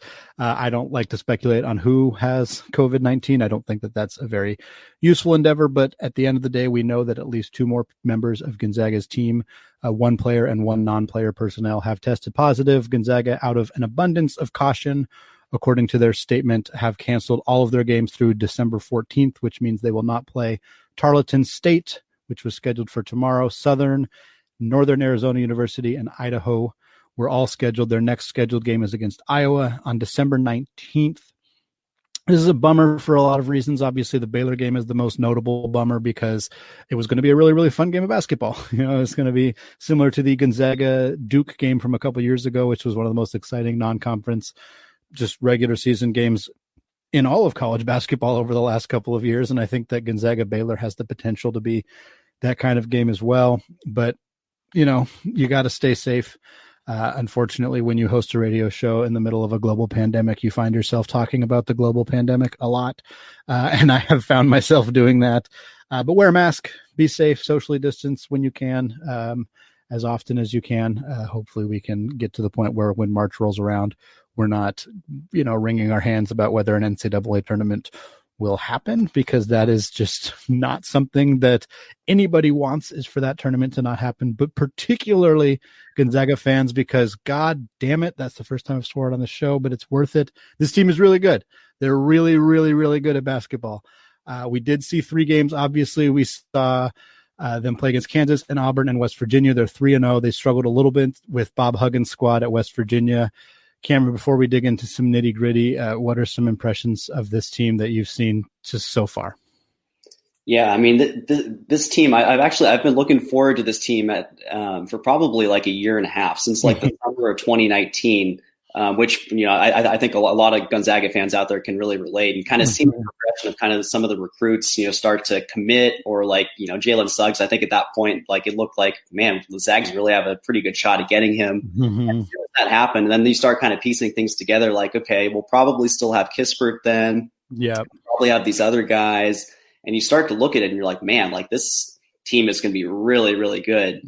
And no disrespect to last year's team, but last year's team was obviously really good. But the crazy thing is that in my opinion, like last year's team was probably the least talented Gonzaga team of like the last 4 or 5 years. Yeah, I think so too. Which is saying, I mean, just the level this program has been at. But yeah, no, this year's team is the most talented team Gonzaga's ever had. Like the 2017 or the 2016-2017 team that made to the national championship game. At that point, that was the most talented team. And then 2 years later, in my opinion, the 18-19 team that had Rui Hachimura, Brandon Clark, Zach Marvell, those guys, that team, in my opinion, was actually more talented than the team that made it to the title game. But this year's team is more talented than both of those teams. So they are just, it's insane how stacked they are. And they would have been, in my opinion, they would have been the most talented team in Gonzaga history without Andrew Nembhard. Yeah. And lo and behold, 2 days before the opening game against Kansas, we find out that Andrew Nembhard, who's a transfer from Florida, started all 67 games for the Gators at point guard each of the last 2 years. He transferred to Gonzaga this offseason, fully expecting to sit out because of the transfer rules. But the NCAA has been a lot more lenient because of the pandemic with that stuff. So he applied for a waiver. And lo and behold, 2 days before the season, the Zags got an early Christmas, or I guess Thanksgiving present, finding out that Andrew Nembhard was available to play this year. And so even before that, the Zags had the most talented team in program history, in my opinion. Now you add a guy that's, started all 67 games at Florida at point guard the last 2 years to the equation. And it's a complete embarrassment of riches, like how good this team is. It is absolutely insane. They are stacked all across the board, especially at guard. I mean, it's ridiculous how good this team is. Yeah. I did a podcast series for my Gonzaga podcast, Score Zag Score, where I did a player preview for each of the guys before the season started. And I had so many challenges,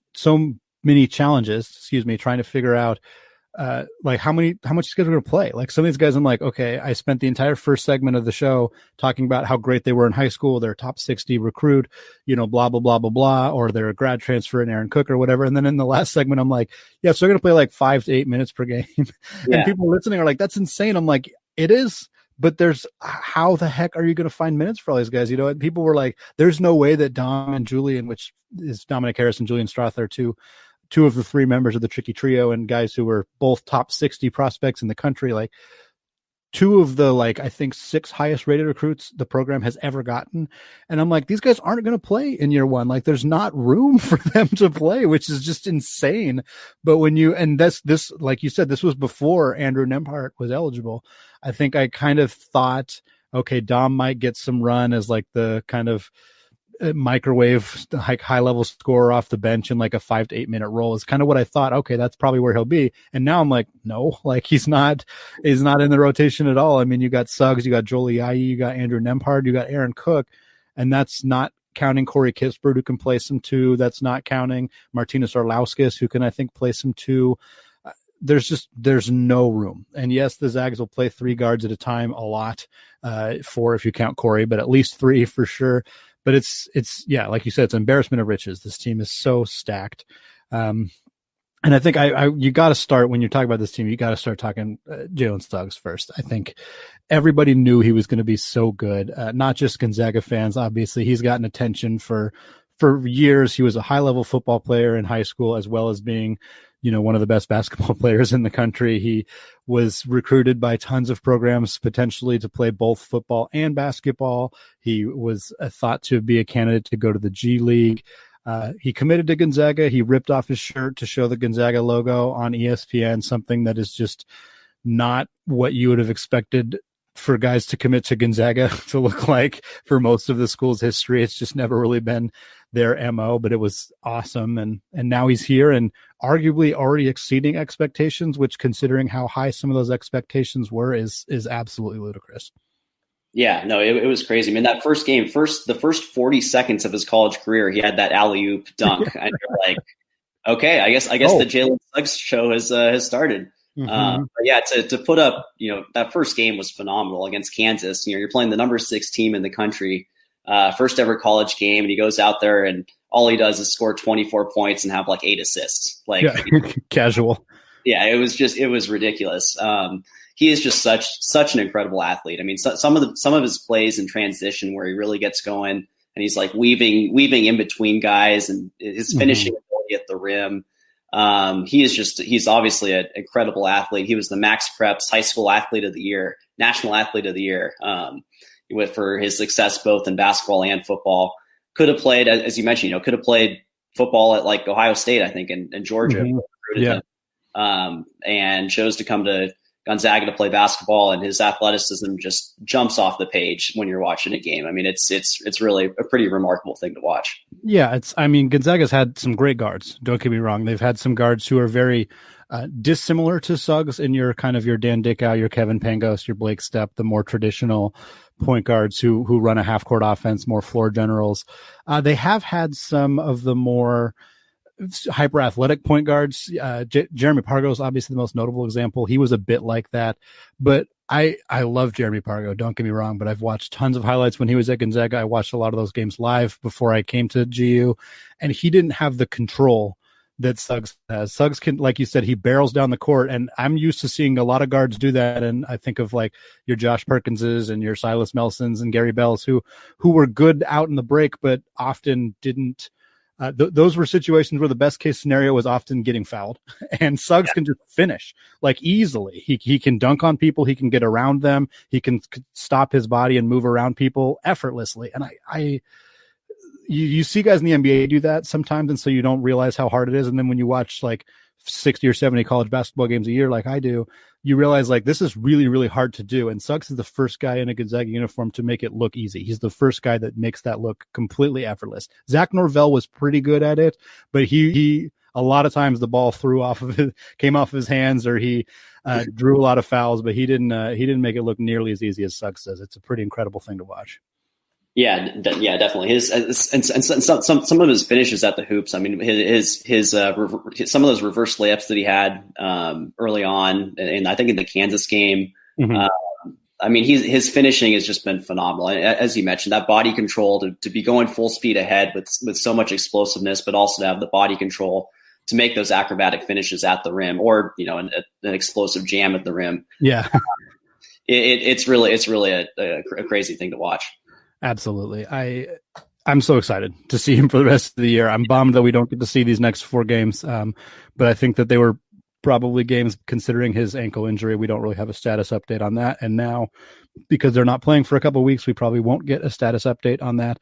But these next 4 games would have been really fun to see for Gonzaga's like more rotation or role players, like out of rotation guys, which like we talked about at the beginning, they're guys who are on the fringe of their rotation are like top 60 national recruits and high level guys who would be, a guy like Martinez Orlauskas. Like I've seen him draw comparisons to other players who were like deep on Gonzaga's bench 10 years ago. And I'm like, you got to understand that Martinez Orlauskas from a talent perspective would wipe the floor with all of those guys. Like he's so much better than those guys. He's just buried on the bench on this team simply because they just don't have room to play him. So I'm bummed about that, but we got to set our sights on Iowa. And the particular matchup in the Iowa game will be Luka Garza, who's, second runner-up for National Player of the Year last year to Obi Toppin at Dayton. Many people, mostly Iowa alumni and fans, felt that he should have been the Player of the Year. That's neither here or there. He will contend for it again this year. He's looked extraordinary so far. One of the big things we've seen from Gonzaga that was a bit of a red flag, I suppose, is their physicality in the paint. Drew Timme is very talented, but he didn't really show up like in the paint against West Virginia, and Garza is going to be a problem for him. I think Garza is a problem for everybody in the country. So that's not a knock on Timme, but is that something how do you feel that's going to go for Timme, or something that you think is going to be a big problem for the Zags in that game? Yeah. So I think if you were to get nitpicky, again, this team is just so loaded with talent, but if you were to get nitpicky with, what is a potential weakness on this team? Mm-hmm. I think the lack of 3-point shooting outside of Kispert and Ayayi would be one. And then the only other one is the lack of a true rim protector on defense. Like Gonzaga has been really, really blessed with some elite rim protectors in recent years with Shemek Karnowski, Brandon Clark, Zach Collins. I mean, just incredible shot blockers there. And the guys just really do an incredible job of altering the shot and just making everything difficult on opposing defenses. And the Zags don't have that this year. I mean, Timmy, as you mentioned, as great as he is, especially offensively, he's 6'10", and just doesn't have that, the vertical leaping ability of a guy like Brandon Clark or someone like that. Right. So I think that this matchup against Iowa, obviously it's an intriguing matchup because it's, 1 versus 3 at, a top 5 showdown. Sure. But it's especially intriguing because I think that, probably the biggest question mark for the Zags is how will they fare when they go up against a really dominant post? And there's literally no better way to measure yourself than going up against Luka Garza. I mean, he is the gold standard right now. He's 6'11", 265-pound center. Through three games, he's averaging 34 points a game and 9.7 rebounds. So basically averaging a double-double per game, which is really tough to do in college basketball. So he is like the ultimate measuring stick for this team. And I think regardless of what happens, even if Garza goes off for like 35 points, this is really good for Gonzaga because now they can see, okay, this is where we're at. This is how we tried to do this. This didn't really work. This is what we're going to have to do next time. Like you would hate to experience something like that for the first time in March and not be able to adjust to it. So I think this is a really great opportunity for Gonzaga, regardless of how it goes, to try out some things, see what works, see what doesn't work, because you're not going to face a more dominant post in college basketball than Luka Garza. And so I think this is a great opportunity for them. And I'm really curious to see how they try to defend it. I'm not sure exactly what you can do. I'm not sure if it's really possible to shut him down. You're probably just going to have to try and slow him down a bit and keep other guys from going off. But it's going to be really interesting to see kind of what they game plan. They now, I guess, have a lot of time to put in that game plan. They would have been spending, probably a lot of time preparing anyways, with these easier opponents coming up. But that's going to be a really, really fascinating matchup. Yeah, it's funny. You've seen from Gonzaga in years past, I think a lot of times when they face teams that have such an elite player, it's not that they don't guard them necessarily, but they you've seen a game plan of like trying to make the other guys on the team beat you. And it works in the WCC when the other guys on the team are pretty bad. Like I remember Anthony Ireland scored 30 against the Zags. Alec Wintering at UP scored 30 against the Zags. Like they've let guys like that, like ball dominant guards beat them or score a lot against them because they're just like, we can, like if Ireland scores 32 and the rest of the team scores 17, we're going to win. So it's not going to be a big deal. That's not going to be the case here. You remember they they tried that against Michigan State a long time ago with Draymond Green, and that did not work at all because Draymond Green absolutely destroyed them. Kawhi Leonard destroyed them against San Diego State. And Luka Garza is not Anthony Ireland. He is Kawhi Leonard. He is, Draymond Green, like in college at least. I don't know that he'll be that level in the NBA necessarily, but it's going to be really hard. It's going to be really, really tough to defend him. And if they just kind of say, well, he's going to score a lot of points, our objective is to not foul him too much so that we can keep our guys in the game. Great, but you got to lock down everybody else. And that's going to be a challenge. It's if you send a bunch of double teams and Garza can pass out and the guys get a bunch of open threes, that's not good either. So you got to kind of pick your poison. And I'm curious how Mark Few and the team will kind of attack that situation because this should be a really close game for them. Definitely, yeah. And Iowa's a really good offensive team. They have some other really good playmakers too. The good thing for the Zags in that game is that as elite as Iowa is offensively, they're not as good defensively as, say, like a Baylor. Right. That is a team that, Gonzaga, I expect them to put up a lot of points on basically everything they play this year, but they should have an easier job scoring against Iowa than against Baylor, which has a really, really good defense.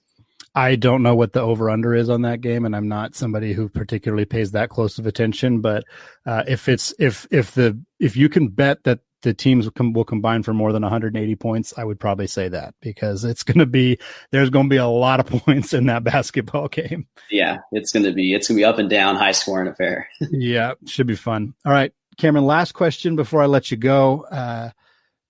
The Gonzaga Bulldogs win the national championship if you can give me a couple of different things. I think that this team, obviously, it's been elusive that they haven't gotten there yet, but this team is arguably the most talented roster in the nation. Baylor and Iowa potentially are teams that are in contention there, a handful of others. But what is like a key thing or a couple key things that need to happen for this team to win that national championship? Well, number one, there needs to be an NCAA tournament. That's a good starting point. Yes. Honestly, the thing that I'm most afraid of right now with Gonzaga, normally you would be, most scared of, a team like Baylor or something like that. Mm-hmm. The thing that I'm most afraid of right now is, what if there's no NCAA tournament? What if there's, what if some of our guys have positive, all that stuff. So number one, that's obviously the number one key. And number two, I would say, obviously, staying healthy. I mean, we almost saw our season flash for the Jalen injury. That looked really bad. I mean, I don't know what your reaction was when that happened, but I immediately went – the way that he was clutching his foot afterwards and the pain that he was in, like my mind immediately went to Kevin Durant's Achilles, the ruptured Achilles. I thought for sure that he had hurt his Achilles, and I thought that he was going to be out for the year. Me too. I was like – for the entire remainder of that half and then halftime and then start of the second half, my mind was just like trying to process, like, man, like we just got like our highest ranked recruit in program history. We had these spectacular 2 games and now it's all over. Like now, thankfully, Gonzaga still would have had a decent shot of winning the title without him. Andrew again, they're so stacked. Nembhard came in and played a great, he was phenomenal. Yeah, but the road would have obviously been a lot tougher without Suggs. So staying healthy obviously is the second thing, and that obviously goes with the COVID as well, staying healthy. But I mean, purely basketball related, man, I think Gonzaga's going to score their points. Like they're going to put up points on pretty much everyone out there. I think their ability to, I think as we saw, like as we saw in the West Virginia game, I think rebounding and I think defense, like we talked about there, I think that interior defense, like at some point in the tournament, they're going to go up, even if it's not Luka Garza and Iowa, they're going to go up against, maybe a team like West Virginia where they have 2 really good post players. Right. Or, Baylor has, some really good posts. They're more of a guard dominated team, but they have some really physical guys inside as well. Sure, yeah. And so, I think if they can get to a level where they're playing, good interior defense and able to kind of slow some of those guys down, I think basketball wise, I think that's probably the biggest key for them. Another key as well is 3-point shooting outside of Kispert and Ayayi. Kispert's obviously a phenomenal 3-point shooter right now. Ayayi hasn't been great the first 3 games, but he shot like 34% last year. So I'm not really concerned about him. Yeah. But like outside, I was looking at this outside of Kispert this season, I think the Zags are shooting 25% from 3-point line. That's bad. Let me check on this. Oh no. Yeah. So Kispert right now is shooting 45%, 9 of 20 from the 3-point line. The rest of the team is shooting 20%, 7 of 5. So, and again, I expect that number to go up because Joel Ayayi shot 34.5% from the 3-point line last year. I think he's like 2 of 9 or something right now. But at some point, like some of those other guys are going to have to knock down some threes. And the 3-point, the 3 ball is obviously a huge part of the game. It's always been a big part of the game, but it's especially a big part of the game in recent years. That's how teams can pull off upsets, is hitting a lot of threes. And if a team hits 15 threes against us, like we better be like hitting some threes as well. So, I think basketball wise, X's and O's wise, I think having a little bit more reliable 3-point shooting from some of those other players, and then the interior defense, I think those are kind of the two biggest keys for this team. Yeah, I think the only one that I would add, and those are more or less the exact ones that I would have said, but is just the perimeter defense, something that the Zags have struggled with for as long as Mark Few has been the head coach. It's not something that they've seemed to prioritize. Obviously, you mentioned it. 3-point shooting has become a much bigger part of the college basketball game. It hit the NBA first, and then it's kind of trickled into college basketball where it's become more prevalent. And yeah, I think that teams, even not as good teams, if they hit 15 threes against the Zags, that could be a problem. Now against bad teams, like WCC teams, I think the Zags will score 105. And if the team hits 15 threes, it just might be a little closer than you wanted, but the Zags are still going to win. But against teams that have a chance of holding the Zags to even 80, which in the NCAA tournament, there's a handful of teams that will, that could be enough if they hit a bunch of threes. And so that's a little bit concerning. I think Gonzaga has the perimeter defenders to be a good perimeter defensive team. Aaron Cook's phenomenal. He's a great defensive player. I think Jalen Suggs is better than I thought, and he will get better as the year goes on. Nembhard, I'd like to see a little bit more, but I think he's good too. Joel and Corey are veteran guys who've proven to be good at it. Part of it is just schematic. The way that they defend high pick and rolls often leads guys to be open from three. Hopefully they've abandoned a lot of zone looks. I still have nightmares about the Syracuse game in 2010 when Andy Routens and Wesley Johnson just bombed threes against a soft 2-3 zone and absolutely crushed the Zags. But they seem to have abandoned that for the most part, so that's good. But yeah, I think if they can do a good enough job against the three, and teams will get hot eventually, they always do, but if they can do a pretty good job against the perimeter, Timmy can show a little bit more. We haven't really talked about Umar Ballo yet. He is expected to be a shot blocker eventually. He's not there yet. He's actually impressed me in the West Virginia game. I liked what we saw out of him. Knocked down his free throws, which was kind of not something I thought we'd see out of him. But I don't envision him being like a force around the rim yet. I do think he will be eventually. I think he has all of the tools, the physicality, the size, and even some of his footwork has looked pretty good for a kid who's so young. He's so young. But it's really hard to be a freshman shot blocker in the NCAA. It's really hard. You get called for a lot of fouls. The pace of the game is different. For him to look even adequate defensively against West Virginia gives me some hope that he might be a guy who can impact some shots in the NCAA tournament. But he's also a guy who I think if he plays 12 minutes will A, be very tired because he looks fatigued early, and B, will probably have committed all 5 of his fouls by then. So I'm not sure he can be relied upon too much in those situations. But yeah, I think you hit a lot of those right on the head with what this team needs to do to get to that potential, finally break that barrier for this program. Yeah. Well, let's hope first and foremost there's a tournament, and then hopefully as Gonzaga alums we get to see the Zags cut down the net. Absolutely, Cameron. Thank you so much, man, for coming on. I really appreciate you taking time out of your Monday night to talk Seahawks and Zags. When we first agreed to chat, I think we were hoping that we would A, be talking about a Seahawks win, and B, be talking about at least a game between the Zags and Baylor. I was okay with the loss. I mean, it would have hurt, but it would have given us a lot to talk about, and we still made it work with a very lengthy conversation, even after a Seahawks loss and no Gonzaga game. So thanks again for coming on. Thank you. I appreciate it. And just as a reminder for everybody, you can find Cameron at Cameron Van Til, and you can find his website. That's on Twitter. You can find his site on CameronVanTilSports.com. Thanks, Cameron. Thank you. All right. So I'm going to just had a little bit more planned to talk about with Pac-12 football in particular, but we went a little bit long there, and that's okay because Pac-12 football is a bit of a dumpster fire, and I don't know that you guys would have wanted to hear 20 minutes about how much of a dumpster fire it truly was. Oregon State, Washington State all lost this past week. UW fell to a not very good Stanford team. They just got off to the really, really slow start, let Stanford score right away. Big 11-play drive, marched down the field, scored with ease, put UW behind the sticks early, and things just got ugly.